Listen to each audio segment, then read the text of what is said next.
Hello! എല്ലാ കൂട്ടുകാർക്കും എൻ്റെ പുതിയ വ്ലോഗിലോട്ട് ഒരിക്കൽ കൂടി സ്വാഗതം. അപ്പോൾ ഇന്നത്തെ വ്ലോഗിലുണ്ടല്ലോ ഞാൻ ഒരു മൈക്ക് ഇൻട്രൊഡ്യൂസ് ചെയ്യുന്നുണ്ട്. അപ്പോൾ ഒത്തിരി കൂട്ടുകാർ എൻ്റെ അടുത്ത് ചോദിച്ചിട്ടുണ്ടായിരുന്നു, ഇത്ത യൂസ് ചെയ്യുന്ന മൈക്ക് ഏതാന്നൊക്കെ ചോദിച്ചിട്ടുണ്ടായിരുന്നു കേട്ടോ. അപ്പോൾ ഞാൻ ഈ യൂട്യൂബ് തുടങ്ങിയ സമയത്ത് ഒരു സാധാ മൈക്ക്, അന്ന് തുടങ്ങിയ സമയത്ത് എൻ്റെ കയ്യിൽ മൈക്കേ ഉണ്ടായിരുന്നില്ല. അത് കഴിഞ്ഞ് കുറച്ച് കഴിഞ്ഞപ്പോൾ ഞാൻ ഒരു സാധാ മൈക്കാണ് കേട്ടോ യൂസ് ചെയ്തത്. അത് ഈ നിമിഷം വരെ ഞാൻ അതാണ് യൂസ് ചെയ്തത്. പിന്നെ അത് പറ്റാണ്ട് വന്നപ്പോൾ പിന്നെ ഞാൻ ഒരെണ്ണം ഓർഡർ ചെയ്ത് വരുത്തിയതാണ് കേട്ടോ. അപ്പോൾ ആ മൈക്ക് ഏതാന്നുള്ളത് ഞാൻ ഈ വീഡിയോയുടെ എൻഡിങ്ങിൽ കാണിക്കുന്നുണ്ട്. നിങ്ങൾക്ക് യൂസ്ഫുൾ ആവുന്നു എന്ന് നിങ്ങൾക്ക് തോന്നുന്നുണ്ടെങ്കിൽ തീർച്ചയായിട്ടും നിങ്ങളത് എൻഡ് വരെ കാണുക. അല്ലെങ്കിൽ സ്കിപ്പ് ചെയ്തിട്ട് കണ്ടാലും മതി. അപ്പോൾ ഞാൻ രാവിലെ എണീച്ചിട്ടുണ്ട്. പുറത്തേക്കൊക്കെ ഇറങ്ങി ഒന്ന് ന്യൂസ് പേപ്പർ എടുത്തൊന്ന് നോക്കുകയാണ് കേട്ടോ. രാവിലെ ന്യൂസ് പേപ്പർ വായിക്കാനുള്ള ടൈമൊന്നും കിട്ടാറില്ല. ഞാൻ നൈറ്റൊക്കെ ആവും അല്ലെങ്കിൽ ഈവനിംഗ് ഒക്കെ ആകുമ്പോഴാണ് ന്യൂസ് പേപ്പർ വായിക്കാറ്. പിന്നെ പുറത്തേക്ക് ഇറങ്ങി ഇപ്പോൾ ദേ വീട്ടിലൊരു അതിഥി വന്നിട്ടുണ്ട് കേട്ടോ. അപ്പോൾ കുറേ ദിവസമായി ഇതിങ്ങനെ വന്ന് കയറി താമസിക്കുന്നു. അപ്പം ഞാൻ ഇവിടെ ഹാങ്ങിങ് പ്ലാന്റ്സ് ആണ് ഇട്ടിരിക്കുന്നത്. അപ്പോൾ ഇങ്ങനെ കിളികൾ പതിവായിട്ട് വരുന്നതുകൊണ്ട് ഞാൻ ഈ ഹാങ്ങിങ് പ്ലാന്റ്സ് ഉണ്ടല്ലോ റിപ്പോർട്ട് ചെയ്ത് വെക്കാറില്ല. കാരണം ഇത് ഇപ്പോൾ ഒരു തവണ ഇങ്ങനെ വന്ന് പോയി കഴിഞ്ഞ് പിന്നെ ഒരു 1 1/2 മാസം കഴിയുമ്പോൾ പിന്നെയും കിളികൾ ഇതുപോലെ വന്ന് കൂട് കൂട്ടിയിരിക്കും കേട്ടോ. കൂട് കൂട്ടാറില്ല, ആ കൂട് അവിടെ തന്നെ ഇരിക്കും. ഞാൻ അത് കളയാറില്ല, റിപ്പോർട്ട് ചെയ്യാറില്ല. പിന്നെ കിളികൾക്കും ബുദ്ധിമുട്ടില്ല കേട്ടോ, വേറെ കൂട് എക്സ്ട്രാ വയ്ക്കുന്നുണ്ടല്ലോ കളയാത്തതുകൊണ്ട്. അപ്പോൾ അതിൽ തന്നെ പിന്നെയും മുട്ടയിട്ട് കുഞ്ഞുങ്ങൾ വിരിഞ്ഞ് അങ്ങനെ പോവുകയാണ് ചെയ്യുന്നത്. അങ്ങനെ കിളികളെയൊക്കെ നോക്കി കഴിഞ്ഞിട്ട് ഞാൻ എൻ്റെ പ്ലാന്റ്സ് ഒക്കെ ഒന്ന് കെയർ ചെയ്യാനായിട്ട് ഇറങ്ങിയിട്ടുണ്ടായിരുന്നു. അപ്പോൾ രാവിലെ തന്നെ എണീക്കുമ്പോൾ എനിക്ക് എൻ്റെ പ്ലാന്റ്സിനെ ഒന്ന് തൊട്ടും തലോടിയൊക്കെ നോക്കുന്നത് ഭയങ്കര ഇഷ്ടമാണ്. കാരണം ഒരു പൂവെങ്കിലും വളരാണെങ്കിൽ, അതായത് ഒരു ദിവസം ഒരു പൂവെങ്കിലും വരുന്നത് എനിക്ക് ഭയങ്കര സന്തോഷം തരുന്ന ഒരു കാര്യമാണ്.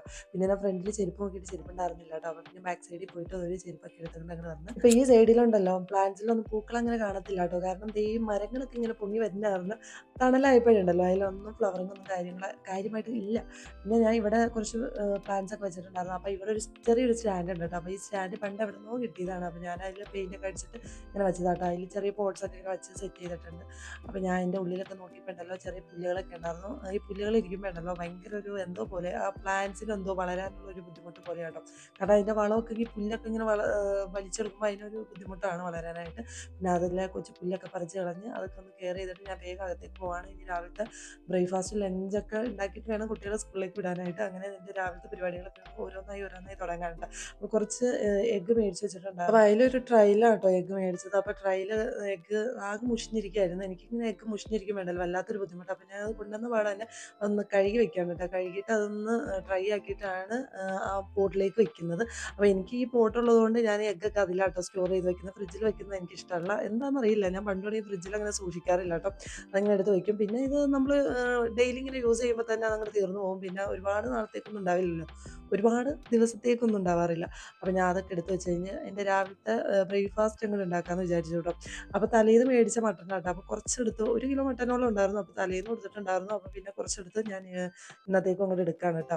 അപ്പോൾ ബാലൻസ് ഫ്രിഡ്ജിലിരിക്കുകയായിരുന്നു. അപ്പോൾ അത് ഫ്രീസറിൽ നിന്ന് എടുത്ത് ഞാനിപ്പോൾ വെള്ളത്തിലിട്ടിട്ടുണ്ട്. അപ്പോഴേക്കും എന്ത് ചെയ്യും, നമ്മൾ സവാളയൊക്കെ മട്ടന് വേണ്ടിയിട്ട് ഒന്ന് സെറ്റാക്കിക്കൊണ്ടിരിക്കുകയാണ് കേട്ടോ. അപ്പോൾ ഇതൊക്കെ ഞാൻ തലേന്ന് രാത്രി തന്നെ ചെയ്ത് വെച്ചിട്ടുണ്ടായിരുന്നു. അപ്പോൾ പിന്നെ കുക്കിങ്ങും കാര്യങ്ങളാണ് കേട്ടോ ഇപ്പോൾ നടക്കുന്നത്. ബാക്കിയുള്ള അറേഞ്ച്മെൻറ്റ്സും കാര്യങ്ങളൊക്കെ തലേന്ന് ഞാൻ ചെയ്ത് വെക്കുന്നുണ്ട്. അപ്പോൾ പിന്നെ എളുപ്പമാണ് കേട്ടോ. അപ്പോൾ പിന്നെ പൊടികൾ ഓരോന്നായിട്ട് അങ്ങോട്ട് ഇട്ട് കൊടുക്കുകയാണ് കേട്ടോ. അപ്പോൾ സാധാരണ ബീഫ് കറിക്കൊക്കെ വെക്കുന്നത് പോലെ തന്നെയാണ് കേട്ടോ ഞാൻ ഇതിൽ പൊടികളൊക്കെ ഇട്ട് കൊടുക്കുന്നത്. പിന്നെ ഞാൻ ഇത് കൂടുതലും കൊച്ചുള്ളിയിലാട്ടോ ഉണ്ടാക്കിയെടുക്കുന്നത്. സവാള കുറച്ചും കൊച്ചുള്ളി കൂടുതലുമായിട്ട് എടുത്തിട്ടുണ്ടായിരുന്നു. പിന്നെ കൂടുതലും മുളക് പൊടിയിനേക്കാൾ കൂടുതലും ഞാൻ പെപ്പർ പൗഡറാണ് ഇതിൽ ആഡ് ചെയ്ത് കൊടുക്കണേ കേട്ടോ. ഞാൻ മട്ടൻ ഉണ്ടാക്കുമ്പോൾ അങ്ങനെയാണ് ഉണ്ടാക്കാറ്. അപ്പോൾ ഞാൻ അതൊക്കെ ഇട്ടിട്ട് സാധാരണ ബാക്കിയുള്ള പൊടികൾ, അതായത് മഞ്ഞൾപ്പൊടി, മല്ലിപ്പൊടി, ഗരം മസാലയൊക്കെ ഇട്ടിട്ട് ഒന്ന് സെറ്റാക്കി പിന്നെ കുറച്ചും കൂടെ മല്ലിയിലയും കൂടി ഇട്ടു. പിന്നെ ഇത് ഒരുപാട് ഡ്രൈ ആയപ്പോഴത്തേനും കുറച്ച് വെള്ളവും കൂടി ചേർത്തിട്ടുണ്ടായിരുന്നു കേട്ടോ. പിന്നെ അതിൻ്റെ ഒരു സൈഡിൽ ഇരുന്നപ്പോൾ ഉണ്ടല്ലോ ഞാൻ ക്യാരറ്റും കൂടി ഒന്ന് കട്ട് ചെയ്തെടുക്കുന്നുണ്ടായിരുന്നു. അപ്പോൾ ഞാൻ കഴിഞ്ഞ ദിവസം ഉണ്ടല്ലോ ഇവിടെ വാഴപ്പിണ്ടി, അതായത് വാഴക്കുടപ്പിനുണ്ടല്ലോ, വാഴക്കുടപ്പ് ഞാൻ ഈസി ആയിട്ട് കട്ട് ചെയ്യാമെന്ന് കരുതി ഞാൻ ഇതുപോലെ ചെറിയ പീസാക്കിയിട്ട് വാഴക്കുടപ്പ് കട്ട് ചെയ്തു കേട്ടോ. എന്നിട്ട് ഞാൻ ഈ ചോപ്പറിലേക്ക് ഇട്ടിട്ട് അങ്ങോട്ട് വലിച്ചു. എൻ്റെ പൊന്നോ, എനിക്ക് മണ്ടത്തരം പറ്റിയിട്ടോ. അത് ചോപ്പറിലിട്ട് വാഴക്കുടപ്പിന് ഒരിക്കലും ആരും കട്ട് ചെയ്യരുത് കേട്ടോ. അത് മുറിയത്തേ ഇല്ല. നമ്മുടെ ബ്ലേഡ് വേണമെങ്കിൽ ഒടിഞ്ഞു പോകും. അങ്ങനത്തെ ഒരു പ്രശ്നമുണ്ട്. അല്ലെങ്കിൽ ആ വലിക്കുന്ന വള്ളി ഉണ്ടല്ലോ, വള്ളി പൊട്ടിപ്പോകും. ഒരിക്കലും ചോപ്പറിലിട്ട് കട്ട് ചെയ്യരുത് കേട്ടോ. അത് കഴിഞ്ഞ് ഞാൻ ഈ ചെറിയ പീസായിട്ട് കട്ട് ചെയ്ത് വെച്ചേക്കാറുണ്ടല്ലോ ഈ വാഴക്കുടപ്പ്. അത് കഴിഞ്ഞപ്പോൾ അത് പിന്നെ ആ ചെറിയ പീസിൻ്റെ അടുത്ത് നമ്മൾ വെട്ടി കുനുകുനാന്ന് കട്ട് ചെയ്തെടുക്കാൻ ഭയങ്കര പാടായിരുന്നു കേട്ടോ. എന്നിട്ട് ഞാൻ എന്തൊക്കെയോ കാണിച്ച് കൈകൊണ്ട് തന്നെ കട്ട് ചെയ്ത് അങ്ങോട്ട് എടുത്തു കേട്ടോ. കുറേ നേരം പിടിച്ചു. ഞാൻ എളുപ്പപ്പണിക്ക് വേണ്ടിയിട്ടാണ് ഞാൻ കുടപ്പം ചെറിയ കഷ്ണങ്ങളാക്കിയിട്ട് ഈ ചോപ്പറിലേക്ക് ഇട്ടത്. പക്ഷെ ആ എളുപ്പപ്പണി എനിക്ക് ഭയങ്കര ഒരു പാടായിട്ടുണ്ടായിരുന്നു. അതുകൊണ്ട് എൻ്റെ വീഡിയോ കാണുന്ന കൂട്ടുകാർ ഒരിക്കലും ചോപ്പറിലിട്ട് വാഴക്കുടപ്പൻ, വാഴപ്പിണ്ടി അങ്ങനെയുള്ള ഐറ്റംസ് കട്ട് ചെയ്തിട്ട് എന്നെ പോലത്തെ മണ്ടത്തരത്തിലൊന്നും നിങ്ങൾ പോയി പെടരുത്. ഒന്നല്ലെങ്കിൽ ആ ബ്ലേഡ് ഒടിഞ്ഞു പോകും, അല്ലെങ്കിൽ ആ വള്ളി പൊട്ടിപ്പോകും. അങ്ങനത്തെ കഷ്ണങ്ങളൊക്കെ ഉണ്ടാവും കേട്ടോ. അപ്പോൾ ഇതേ മട്ടനൊക്കെ ഒന്ന് സെറ്റായതിന് ശേഷം അതൊന്ന് കഴുകിയെടുത്തിട്ടുണ്ട്. ഞാൻ കുക്കറിലേക്ക് ഒന്ന് ഇടാൻ പോകാൻ കേട്ടോ. അപ്പോൾ ഞാൻ അതിലേക്ക് കുറച്ച് പൊടികളൊക്കെ ഇട്ട് കൊടുക്കുന്നുണ്ട്. അതിനായിട്ട് കുറച്ച് സവാളയൊക്കെ കട്ട് ചെയ്ത് വെച്ചിട്ടുണ്ട് കേട്ടോ. അപ്പോൾ ഇതിനായിട്ട് മാത്രം ചെറിയ ഒരു ഹാഫ് സവാളയോളമാണ് ഞാൻ എടുത്തിരിക്കുന്നത്. പിന്നെ പൊടികളൊക്കെ ഇട്ട് കൂടുതലും പെപ്പർ പൗഡറാണ് ഞാൻ എടുത്തത്. അപ്പോൾ അതൊക്കെ ഇട്ടിട്ട് ഒന്ന് മാഗ്നേറ്റ് ചെയ്ത് വയ്ക്കാനുള്ള ടൈമില്ല, രാവിലെയാണ് കേട്ടോ. മാഗ്നേറ്റ് ചെയ്ത് വെച്ചില്ല, മാഗ്നേറ്റ് ചെയ്ത് അപ്പം തന്നെ അത് കുക്ക് ചെയ്യാനുള്ള പരിപാടിയിലേക്കാണ് കേട്ടോ ഞാൻ പോകുന്നത്. ഞാൻ കുക്കറിലേക്ക് എല്ലാം ഇട്ട് പിന്നെ അവസാനം ഞാൻ കുറച്ച് വെളിച്ചെണ്ണ ഒഴിച്ചു കൊടുക്കുന്നുണ്ട് കേട്ടോ. നാടൻ വെളിച്ചെണ്ണയാണ്. അപ്പോൾ അത് ഒഴിച്ചു കൊടുക്കുകയാണെങ്കിൽ ഒരു പ്രത്യേക ടേസ്റ്റ് ആയിരിക്കും. ഇതിൽ ഒരുപാട് എല്ല് ഉണ്ടായിരുന്നു കേട്ടോ. മീറ്റ് വളരെ കുറവും എല്ല് കുറച്ച് കൂടുതലുമായിരുന്നു. പക്ഷെ എന്നാലും കുഴപ്പമൊന്നുമില്ല കേട്ടോ. കഷ്ണങ്ങളൊക്കെ വളരെ കുറവായിരുന്നു. എന്നിട്ട് ഞാൻ എല്ലാം കൂടി മിക്സ് ചെയ്തിട്ട് കുക്കറിലാക്കി അങ്ങോട്ട് വേവിക്കാമെന്ന് വെക്കുകയാണ് കേട്ടോ. അപ്പോഴത്തേക്കും ഞാൻ മസാലയൊക്കെ സെറ്റാക്കി ഞാൻ വെച്ചിട്ടുണ്ടായിരുന്നു. ഇനി വേറെ പരിപാടിയൊന്നുമില്ല. പിന്നെ ഞാൻ ഇത് ക്വാണ്ടിറ്റി കുറവായതുകൊണ്ടുണ്ടല്ലോ 2 ഉരുളക്കിഴങ്ങ് അതിൽ എക്സ്ട്രാ ആഡ് ചെയ്ത് കൊടുക്കുന്നുണ്ട് കേട്ടോ. അത് മീറ്റൊന്ന് വെന്തതിന് ശേഷം ഇട്ട് കൊടുക്കാമെന്ന് വിചാരിക്കുകയാണ്. അപ്പോൾ ബിസിയുള്ള ടൈം ആയതുകൊണ്ട് അതിൻ്റെ 3 അടുപ്പിലും 3 ഐറ്റംസ് ആയിട്ട് വെച്ചിരിക്കുന്നത്. അപ്പോൾ സെൻറ്ററിൽ ഞാൻ വെച്ചിരിക്കുന്നത് പുട്ടിനുള്ള വെള്ളമാണ് കേട്ടോ. അപ്പോൾ ഇന്ന് സ്റ്റീമിൻ്റെ പുട്ടുപൊടി ഇല്ലാത്തതുകൊണ്ട് തന്നെ എനിക്ക് ഇത്തിരി കൂടുതൽ പണിയായിട്ടുണ്ടായിരുന്നു കേട്ടോ. ഞാൻ സാധാരണ പത്തിരിപ്പൊടിയില്ലേ, പത്തിരിപ്പൊടി എടുത്തിട്ട് എങ്ങനെ പുട്ടുണ്ടാക്കാം എന്ന് ഞാൻ കാണിച്ചു തരാം കേട്ടോ. അപ്പോൾ സിമ്പിളാണ്, പക്ഷേ എന്നാലും കുറച്ച് പണിയാണ് കേട്ടോ. നമ്മൾ സ്റ്റീം പുട്ടുപൊടി കൊണ്ട് പുട്ടുണ്ടാക്കണ പോലെയല്ല, കുറച്ച് എക്സ്ട്രാ കൂടുതൽ പണിയുണ്ട്. അപ്പോൾ ഇതേ തിളപ്പിച്ച വെള്ളമാണ് ഞാൻ ഇതിനായിട്ട് യൂസ് ചെയ്യുന്നത്. വെള്ളത്തിൻ്റെ കൂടെ തന്നെ ഉപ്പ് ആഡ് ചെയ്ത് കൊടുത്തിട്ടുണ്ടായിരുന്നു കേട്ടോ. അത് നന്നായിട്ട് മിക്സ് ചെയ്ത് കൊടുക്കണം. നമ്മൾ വെള്ളം ഒഴിക്കുമ്പോൾ പ്രത്യേകം ശ്രദ്ധിക്കണം കേട്ടോ. പൊടിക്ക് അനുസൃതമായിട്ട് വേണം, പുട്ടാണ് ഉണ്ടാക്കണതെന്നുള്ളൊരു ഓർമ്മ വേണം. പിന്നെ അതിനനുസരിച്ചുള്ള വെള്ളമായിരിക്കണം നമ്മൾ ഒഴിച്ചു കൊടുക്കേണ്ടത്. നമ്മൾ കുറച്ച് ശ്രദ്ധയോട് കൂടി വേണം കേട്ടോ വെള്ളം ഒഴിക്കണം. വെള്ളം ഒരുപാട് കൂടി പോയിട്ടുണ്ടെങ്കിൽ കട്ട കിട്ടും. കട്ട കിട്ടിക്കഴിഞ്ഞിട്ടുണ്ടെങ്കിൽ അത് കുത്തി പൊട്ടിക്കാൻ ഭയങ്കര പാടാണ് കേട്ടോ. നമുക്ക് മിക്സിയുടെ ജാറിലൊക്കെ ഇട്ട് നന്നായിട്ട് കുത്തി പൊടിച്ച് ഉടച്ചെടുക്കണം, പൊടി പോലെ എടുക്കണം. എന്നിട്ട് ഞാൻ അതിൻ്റെ ചൂടാറാനായിട്ട് ഞാൻ അങ്ങനെ മാറ്റി വെച്ചിട്ട് ഉരുളക്കിഴങ്ങിൻ്റെ തോലങ്ങോട്ട് പീൽ ചെയ്തെടുക്കാമെന്ന് വിചാരിച്ചു. ഇവിടെ ബീഫ്, ചിക്കൻ അങ്ങനെയൊക്കെ മേടിക്കുമ്പോൾ ഉണ്ടല്ലോ ഉരുളക്കിഴങ്ങ് മേടിക്കാറില്ല. അപ്പോൾ ഞാൻ ഇപ്പോൾ കുറച്ച് ദിവസമായിട്ട് ഇങ്ങനെ പറഞ്ഞ് ഇങ്ങനെ കൊണ്ടുവന്നതാണ് കേട്ടോ ഈ ഉരുളക്കിഴങ്ങ്. അപ്പോൾ ഞാൻ ഇന്ന് 2 ഉരുളക്കിഴങ്ങാണ് ഇതിനായിട്ട് എടുത്തിരിക്കുന്നത്. എന്നാൽ നമുക്ക് ഹെൽത്തിയുമാണ്. ഈ ബീഫിൻ്റെ ഈ നോൺ വെജിൻ്റെ ഒക്കെ കൂടെ ഉരുളക്കിഴങ്ങ് ഒരെണ്ണം ചേർക്കുകയാണെങ്കിൽ അത് നമ്മുടെ ഹെൽത്തിനൊക്കെ വളരെ ഉപകാരപ്രദമായിരിക്കും കേട്ടോ. അപ്പോൾ ഞാൻ ഉരുളക്കിഴങ്ങ് ഇട്ടു കേട്ടോ. അപ്പോൾ ഞാൻ നേരത്തെ മസാലകളൊക്കെ ചേർത്ത് വെച്ച് വേവിച്ച് വെച്ചതാണ്. അപ്പോൾ ഞാൻ ഉരുളക്കിഴങ്ങ് ഇട്ടു. ഇനി തേങ്ങാപ്പാൽ ഒഴിക്കേണ്ടവർക്ക് ഒഴിക്കട്ടെ. അപ്പോൾ ഞാൻ ഉരുളക്കിഴങ്ങ് ഇടുന്നതുകൊണ്ട് കുറച്ച് കുഴപ്പം കൂടുതലുണ്ടാവുമല്ലോ, അതുകൊണ്ട് ഞാൻ എക്സ്ട്രാ തേങ്ങാപ്പാലൊന്നും ചേർക്കുന്നില്ല. ഈ ഉരുളക്കിഴങ്ങ് ഇട്ടിട്ട് 1-2 വിസിൽ അടുപ്പിച്ചെടുക്കുന്നു, അത്രയേ ഉള്ളൂ കേട്ടോ. അപ്പോൾ ഞാൻ ആ മസാലപാത്രം ഒന്ന് കഴുകി, അതായത് നമ്മൾ ഗ്രേവി ഉണ്ടാക്കിയല്ലോ, സവാളയൊക്കെ വരട്ടി ഇട്ടല്ലോ, അതിൽ നിന്നുള്ള ആ ഉണ്ടാക്കിയ പാത്രത്തിലെ വെള്ളം ഒന്ന് കഴുകി വെച്ച് ഒഴിക്കുക മാത്രമാണ് ചെയ്തത്. പിന്നെ കുറച്ച് മല്ലിയില കട്ട് ചെയ്തിട്ടുണ്ടായിരുന്നു കേട്ടോ. പിന്നെ കുറച്ച് പെപ്പർ പൗഡർ അതിൻ്റെ മേലിലേക്ക് കൂടെ ഗാർണിഷ് ചെയ്യാൻ വേണ്ടിയിട്ട് ഇട്ടതാണ്. അപ്പം അതും കൂടി ഇട്ടിട്ട് ഒന്ന് അടച്ച് വെച്ച് മൂടി വെച്ച് ഒന്ന് 2 വിസിൽ വന്നാൽ മതി. അപ്പോൾ ഇനി ബാക്കിയുള്ള പുട്ടിൻ്റെ പരിപാടിയിലേക്ക് കിടക്കുകയാണ് കേട്ടോ ഞാൻ. അപ്പോൾ പുട്ട് നന്നായിട്ട് ഉടച്ചെടുക്കുകയാണ്. ഇപ്പോൾ ചൂടാറിയിട്ടുണ്ടായിരുന്നു കേട്ടോ, അതുകൊണ്ട് വലിയ കുഴപ്പം. പത്തിരിപ്പൊടി വെച്ച് പുട്ടുണ്ടാക്കുന്നത് ഭയങ്കര ഒരു റിസ്ക് ടാസ്ക് ആയിട്ട് എനിക്ക് പലപ്പോഴും തോന്നിയിട്ടുണ്ട് കേട്ടോ. പണ്ടൊക്കെ എൻ്റെ ഒപ്പം പുട്ടുണ്ടാക്കാൻ നേരത്തുണ്ടല്ലോ, ഈ പത്തിരിപ്പൊടി വെച്ച് പുട്ടുണ്ടാക്കുന്ന ടൈമിൽ എക്സ്ട്രാ റൈസ് ഒക്കെ ഉണ്ടല്ലോ, ആ റൈസ് എടുത്തൊന്ന് അരച്ച് പേസ്റ്റ് രൂപത്തിൽ ചേർത്ത് കൊടുക്കണം ഞാൻ കണ്ടിട്ടുണ്ട് കേട്ടോ. പക്ഷെ ഞാൻ ഇതിൽ അങ്ങനെ ചേർക്കുന്നില്ല. ഞാൻ അതുകൊണ്ടാണ് ഇങ്ങനെ തിളച്ച വെള്ളം അതിലേക്ക് ചേർക്കുന്നത്. തിളച്ച വെള്ളം ആദ്യം തന്നെ ഒഴിച്ച് കൊടുത്തിട്ട് അതിൻ്റെ ചൂടാറിയിട്ടാണ് ഞാൻ കൈവച്ചൊന്ന് ഇങ്ങനെ പൊടിച്ചെടുക്കും കേട്ടോ. പക്ഷെ നമ്മളിങ്ങനെ അതിൻ്റെ ഉരുളകൾ പൊട്ടിക്കാൻ നോക്കിയാലും കൈകൊണ്ട് പൊട്ടിച്ചാൽ പൊട്ടൂല കേട്ടോ. അതുകൊണ്ടാണ് ഞാനത് മിക്സിയുടെ ജാറിലിട്ടിട്ട് ഒന്ന് പൊടിച്ചെടുക്കുന്നത്. ഒന്ന് ചെറുതായിട്ടൊന്ന് കറക്കിയെടുക്കാനാണ് കേട്ടോ പാടുള്ളൂ. ഒരുപാട് മിക്സിയുടെ ജാറിലിട്ട് അടിച്ചിട്ടുണ്ടെങ്കിലുണ്ടല്ലോ ഒന്നും കൂടി അത് കട്ടയായി പോകും. അതായത് ഈ ചപ്പാത്തി മാവിന് കുഴക്കണം വരുമ്പോലെ അതുപോലെ വരും കേട്ടോ. അങ്ങനെ വന്നു കഴിഞ്ഞാൽ പിന്നെ എക്സ്ട്രാ പൊടിയൊക്കെ ഇട്ട് കലങ്കോല വിട്ടു പോകട്ടെ. അതുകൊണ്ട് വളരെ ശ്രദ്ധിച്ച് വേണം ഈ പത്തിരിപ്പൊടിയൊക്കെ വെച്ചിട്ട് പുട്ടുണ്ടാക്കാനായിട്ട്. പക്ഷെ ഉണ്ടാക്കി കഴിഞ്ഞാലുണ്ടല്ലോ നല്ല അടിപൊളി ടേസ്റ്റാണ്. പിന്നെ പലർക്കും തോന്നുന്ന ഒരു ഡൗട്ടാണ്, പത്തിരിപ്പൊടി വെച്ച് പുട്ടുണ്ടാക്കി കഴിഞ്ഞിട്ടുണ്ടെങ്കിൽ നല്ല ഹാർഡായിട്ട് ഇരിക്കില്ല എന്നൊക്കെ. അതൊക്കെ ശരിയാണ് കേട്ടോ. അത് നമ്മൾ ഉണ്ടാക്കേണ്ട രീതിയിൽ ഉണ്ടാക്കുകയാണെങ്കിൽ നല്ല സോഫ്റ്റ് ആയിട്ട്. അപ്പോൾ ഈ രീതിയിൽ പുട്ടുണ്ടാക്കുകയാണെങ്കിൽ ഉണ്ടല്ലോ ഒരു ഈവനിങ് ഒരു 6 മണിയൊക്കെ വരെ നല്ല സോഫ്റ്റ് ആയിട്ട് തന്നെ ഇരിക്കും കേട്ടോ. അപ്പോൾ ഞാൻ പൊതുവെ ഇവിടെ സ്റ്റീം പൊടിയൊക്കെ വെച്ചിട്ടാണ് പുട്ടുണ്ടാക്കുന്നത്. ഇപ്പം എൻ്റെ കയ്യിലില്ലാത്തതുകൊണ്ടാണ് ഞാൻ ഈ രീതിയിൽ ഉണ്ടാക്കിയെടുക്കുന്നത്. അപ്പോൾ ഞാൻ 2 പ്രാവശ്യമായിട്ടാണ് മിക്സിയുടെ ജാറിലിട്ടത് പൊടിച്ചെടുത്തത്. അപ്പോൾ നിങ്ങൾക്ക് കാണുമ്പോൾ തന്നെ മനസ്സിലാവും കേട്ടോ, നല്ല തരി പോലെയാണ് ഇതിൽ പൊടിച്ചെടുത്തിരിക്കുന്നത്. അങ്ങനെ ഞാൻ കുറ്റിയിലാക്കിയിട്ട് അതൊന്ന് വേവിച്ചെടുത്തിട്ടുണ്ട്. അപ്പോൾ അതേ കുത്തുമ്പോൾ തന്നെ നിങ്ങൾക്ക് മനസ്സിലാവും കേട്ടോ, നല്ല സോഫ്റ്റ് ആയിട്ടുണ്ട് കേട്ടോ. ഇത് കുറേ നേരം ഇരിക്കും, ഒരു ഈവനിങ് 6 മണി വരെയൊക്കെ ഇത് നല്ല സോഫ്റ്റ് ആയിട്ട് തന്നെ ഇരിക്കും. പൊതുവേ ഞാൻ ഇവിടെ ഉണ്ടല്ലോ സ്റ്റീം പൊടി വെച്ചിട്ടാണ് പുട്ടുണ്ടാക്കാറ്. പക്ഷേ എൻ്റെ കയ്യിൽ ഇന്ന് ഇല്ലാത്തതുകൊണ്ടാണ് ഞാൻ ഈ രീതിയിൽ തയ്യാറാക്കി എടുത്തത്. പക്ഷേ ഇതുപോലെ എടുക്കുകയാണെങ്കിലുണ്ടല്ലോ സുഹൃത്തുക്കളെ, ഈ ഒരു പഴമയുടെ ഒരു ടേസ്റ്റ് ഉണ്ടാവുമല്ലോ, തനി നാടൻ പുട്ടെന്നൊക്കെ പറയൂലേ, ആ ഒരു ടേസ്റ്റും ആ ഒരു മണമൊക്കെ നമുക്ക് ഇതിൽ നിന്ന് തന്നെ കിട്ടും കേട്ടോ.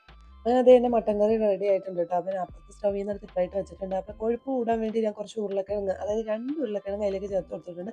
പിന്നെ അതുകൊണ്ട് തന്നെ ഞാൻ എക്സ്ട്രാ തേങ്ങാപ്പാലൊന്നും ആഡ് ചെയ്തിട്ടില്ല കേട്ടോ. സാധാരണ ഞാൻ തേങ്ങാപ്പാൽ ആഡ് ചെയ്ത് കൊടുക്കാറൊക്കെ ഉണ്ട് കേട്ടോ. പക്ഷെ ഇന്ന് കൊടുക്കുന്നില്ല. പിന്നെ തോരൻ വെക്കാൻ കേട്ടോ. തോരൻ എന്ന് പറയുമ്പോൾ മെഴുക്കുരുട്ടി പോലെയാണ് വെക്കുന്നത്. ഞാൻ അതിൽ, അതായത് ക്യാരറ്റ് കട്ട് ചെയ്തപ്പോൾ തന്നെ കുറച്ച് സവാളയും മഞ്ഞപ്പൊടി ഉപ്പൊക്കെ ഇട്ടൊന്ന് മിക്സ് ചെയ്ത് വെച്ചിട്ടുണ്ടായിരുന്നു. പിന്നെ അതൊന്ന് താളിക്കാൻ നേരത്തുണ്ടല്ലോ, അപ്പോൾ ഉള്ളിയൊന്നും എക്സ്ട്രാ ചേർത്തിട്ടില്ല കേട്ടോ.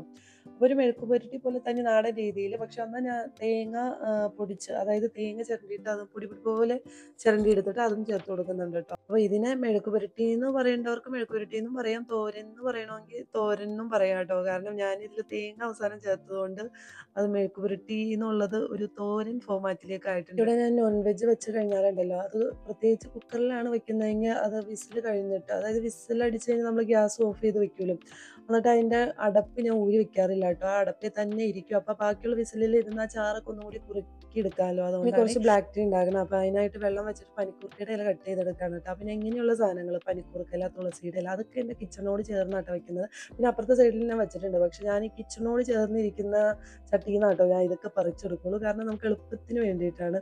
അപ്പോൾ ഞാനിപ്പോൾ ഡെയിലി ഇങ്ങനെ പറിച്ചുണ്ടല്ലോ, അതിലിപ്പോൾ കൂമ്പ് മാത്രമായിട്ടുണ്ട് കേട്ടോ. തണ്ടിൽ നിന്നൊക്കെ ഇങ്ങനെ വരുന്ന ലീഫുകളൊക്കെ ഇങ്ങനെ മേലെ നിന്ന് ഇങ്ങനെ പറിച്ച് തണ്ട് മാത്രം ഇങ്ങനെ പൊങ്ങി വെക്കും.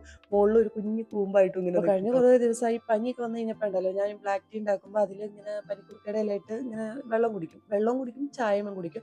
അപ്പോൾ അങ്ങനെ കുടിച്ചുണ്ടല്ലോ, ഇപ്പോൾ പാൽച്ചായ ഉണ്ടാക്കിയാലും ഞാൻ പനിക്കൂർക്കയുടെ ഇല ഇടും കേട്ടോ. അതാണ് ഇപ്പോൾ എൻ്റെ പനിക്കൂർക്കയുടെ ഇലയിൽ ഈ തണ്ടയിൽ ഇല ഇല്ലാത്തത്. ഇപ്പോൾ ഇത് കുഞ്ഞ് ഇലയായിട്ട് ഇങ്ങനെ നിൽക്കുന്നുണ്ട്. പിന്നെ രാവിലത്തെ ബ്രേക്ക്ഫാസ്റ്റും ലഞ്ചും കുട്ടികൾക്ക് അങ്ങനെ എടുത്ത് വെക്കാണ്. പിന്നെ ബ്രേക്ക്ഫാസ്റ്റും ലഞ്ചൊക്കെ ഉണ്ടാക്കി വന്നപ്പോൾ ഉണ്ടല്ലോ കുറച്ച് ടൈം പോയിട്ടുണ്ടായിരുന്നു കേട്ടോ. അപ്പോൾ പിന്നെ മോൻ ബ്രേക്ക്ഫാസ്റ്റ് കഴിച്ചിട്ട് അങ്ങോട്ട് പോയി, ലഞ്ച് കൊണ്ടുപോയിട്ടില്ല കേട്ടോ. അപ്പോൾ മോക്കടെ കയ്യിൽ കൊടുത്തു വിടാമെന്ന് വിചാരിച്ചു. അപ്പോൾ ഇങ്ങനെ വരുന്ന ദിവസങ്ങളിൽ ഞാൻ മോക്കടെ കയ്യിൽ ലഞ്ച് കൊടുത്തു വിടാറുണ്ട് കേട്ടോ. അവനുള്ളത്, അവന് രാവിലെ സ്പെഷ്യൽ ക്ലാസ് ഉണ്ടാവും. അപ്പോൾ നേരത്തെ പോകണമല്ലോ. അപ്പോൾ പിന്നെ മോള് രണ്ടാമത് കുറച്ച് ആ ക്ലാസ് ടൈമിലാണ് മോള് പോണത്. അപ്പോൾ അവൾക്ക് സുഖമായിട്ട് കൊണ്ടുപോകുന്നതേ ഉള്ളൂ.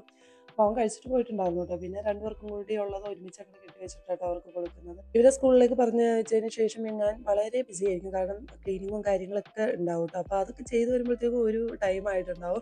പിന്നെ അപ്പോഴേക്കും എനിക്കൊരു കോൾ വന്നിട്ടുണ്ടായിരുന്നു കേട്ടോ. ഞാൻ ആമസോണിൽ ഒരു ചെറിയൊരു മൈക്ക്, അതായത് വയർലെസ് മൈക്ക് ഓർഡർ ചെയ്തിട്ടുണ്ടായിരുന്നു. അപ്പോൾ അതിൻ്റെ കോളൊക്കെ അറ്റൻഡ് ചെയ്തു. അതിപ്പോൾ അടുത്ത് വന്നുകൊണ്ടിരിക്കുകയായിരുന്നു കേട്ടോ. അപ്പോൾ വേഗം തന്നെ പിള്ളേർക്കുള്ള പാക്കിങ് ചെയ്ത് അവരങ്ങോട്ട് വിട്ടു കേട്ടോ. പിന്നെ അതിന് ശേഷം ഞാൻ രാവിലത്തെ ബ്രേക്ക്ഫാസ്റ്റ് കഴിക്കാനായിട്ട് ഇരിക്കുകയാണ് കേട്ടോ.